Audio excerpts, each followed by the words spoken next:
আমরা সবাই জানি বেশিরভাগ আর্জেন্টিনা ফ্যানরা নেইমারকে পছন্দ করলেও নেইমার ফ্যানরা মেসিকে পছন্দ করে না। সবাই মনে করে মেসি স্বার্থপর, সে সবকিছু নিজে অর্জন করতে চায়। কিন্তু আজকের একটা নেইমারের করা পোস্ট দেখলে আপনার সেই ভুল চিন্তা ভাবনাটা চলে যাবে মেসি থেকে। নেইমার বলে, আমি যখন বার্সেলোনা থেকে চলে যাচ্ছিলাম তার এক সপ্তাহ আগে মেসি আমার কাছে এসে বলে, কি হয়েছে, তুমি কেন বার্সেলোনা ছেড়ে চলে যাচ্ছ কেন?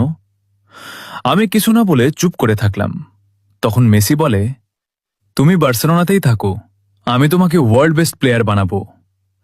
কিন্তু আমার একটা ভুল সিদ্ধান্ত আমার জীবনের সবচেয়ে বড় আফসোসের কারণ হয়ে দাঁড়ায়। আমি বার্সেলোনা ত্যাগ করি, যা ছিল সবচেয়ে বড় ভুল আমার জীবনের। নেইমার যখন প্যারিসে চলে যায় তার ঠিক 6 বছর পর নেইমারকে যখন জিজ্ঞাসা করা হয়েছিল তার কাছে বর্তমান বিশ্বে ওয়ার্ল্ড বেস্ট প্লেয়ার কাকে মনে হয়, তখন সে মেসির নাম নেয়। Ronaldo ou Messi? Messi. Messi ou Neymar? Messi. Humilde.